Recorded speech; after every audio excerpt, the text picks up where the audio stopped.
The streak has ended for James Harden, but not without a valiant effort. He had 28 points, and in the final 8 seconds, the Atlanta Hawks, I think, had 4 guys guarding James Harden.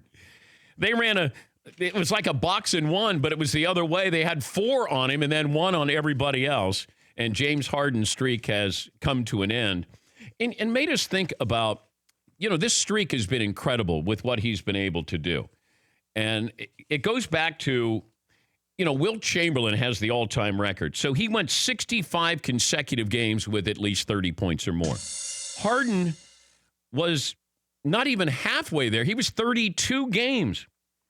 And then after that, it's Wilt with 31, Wilt with 25, Wilt with 20 consecutive games with at least 30 points. Why is it that we don't recognize Wilt Chamberlain?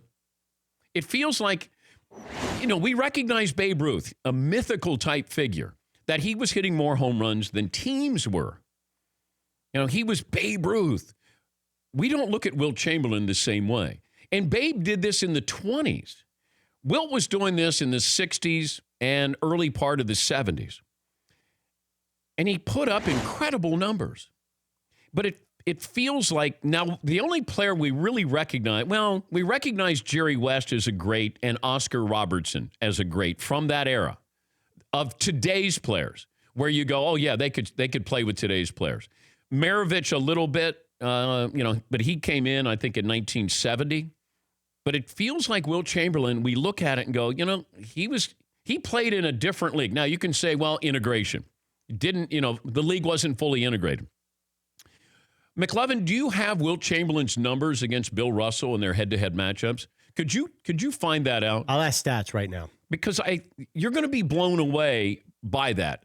And I will say that when Wilt played, were there guys who weren't great centers? Yes. Great athletes? Absolutely. Absolutely. I witnessed that when, I saw Wilt against the Cincinnati Royals. But it's not his fault. But I think we view it as, that Wilt Chamberlain guy, he scored 100 in a game, like he was an alien. And he was put on this earth and then taken away. And then we sort of forget that Wilt was dominating. But we don't acknowledge, when the topic comes up, greatest players of all time, Wilt Chamberlain's name never comes up. Really doesn't. He didn't win enough, but he was going against the Celtics every single year. But I'm going to guess his head-to-head matchup with Bill Russell, arguably, maybe it's not arguably, the greatest defensive center of all time. I'm going to guess that Wilt probably averaged mid to upper 30s and at least 25 rebounds. Now, that's just going to be my guess here. But we do not acknowledge Wilt Chamberlain. We have forgot about him. And he's one of the most athletic players who's ever played the game. He led the league in assists. He led the league in field goal percentage, led the league in block shots. Whatever you wanted him to do, he was going to do. Now, could he be misconstrued? Was he a malcontent? Were there problems with him? He wasn't a great team player. There were always those whispers about him. But he always lost to Bill Russell. And Bill Russell played with a better coach, better teams. Yes, McLevin. So I have numbers. Stats hasn't got back, but stats, Pro Basketball Reference says that Wilt scored 29.9 against Bill Russell in the regular season, but Bill Russell won 57 out of 94 games. His record was 57-37. Okay, so against the greatest defensive center of all time, he averaged 30 points. And I'm going to guess he probably averaged close to 25 rebounds. 28. 28 rebounds? Yep. So he was 30-28 in his career against Bill Russell. His free throw percentage was only 49% in those games. So that was a big problem. Yes, it was. Yes. But why isn't Wilt ahead of Shaq? He's not ahead of Akeem. I mean, there are a lot of centers, just centers, that he's not in front of.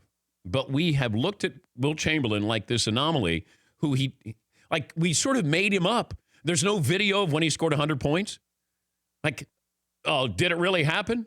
Like it's, walking on the moon.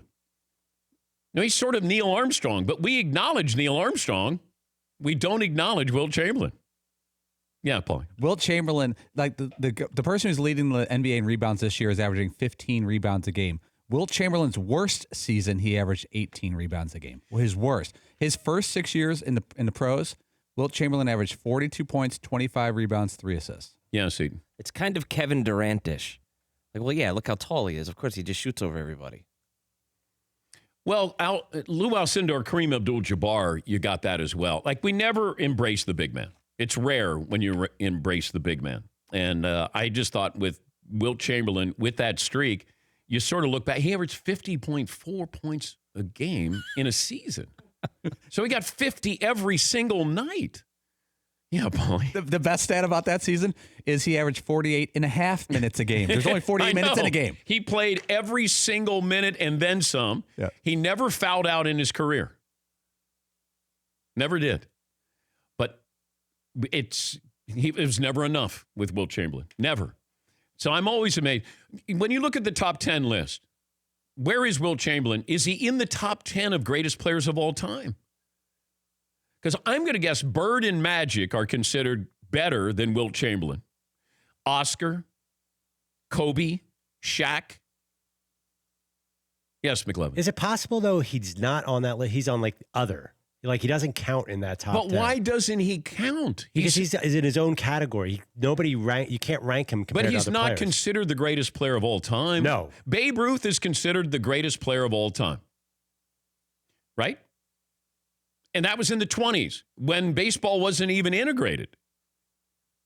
But why is it we allow Wilt or Babe Ruth to be recognized and almost growing with legendary status?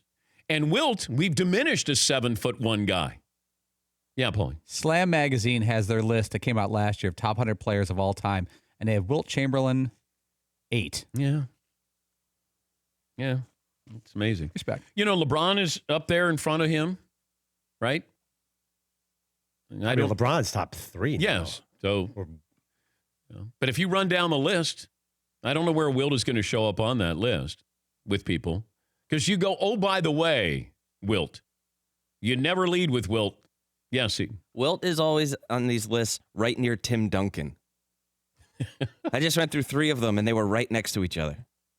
I think people would look at Tim Duncan as better than Wilt Chamberlain because he won more titles. Even though Wilt's the most dominating force to have ever played the game. Wilt averaged more rebounds per game than Tim Duncan averaged points per game. Yeah, Fritzy. Is anything to do with not being as dramatic and, wild in his play? He just kind of, was all business. There was nothing that stood out as far as some kind of incredible highlights that would make it stand out. Like when you see Kobe and Shaq. And Nobody saw Oscar Robertson play. Nobody. I was there. And you still have people today who call him Oscar Robinson. So we got caught up in a triple-double with the Big O. His numbers are great. He was a great collegian, Olympian, but nobody saw him play. So you hear these people, you get these lists, and they go, we got to put Oscar in. He averaged a triple-double. Wilt could have averaged a triple-double. I mean, if you said to Wilt, I need you to average a triple-double, he'd go, all right, why? Or what is a triple-double? Yeah, Paulie. Most triple-doubles all-time NBA history. There's one big man on the list. Wilt Chamberlain is 6th all-time with 78 triple-doubles in his career. There's no player at the center position on that list other than him. I mean, he was unique, but it just dawned on me when I saw this list with James Harden, and it's an incredible streak for James Harden. But it's over. He's had 28 last night. But then you look at Wilt, he had 65 consecutive games where he scored at least 30 points. For more Dan Patrick Show, tune to Audience Channel 239 on DirecTV or download the Dan Patrick Show app.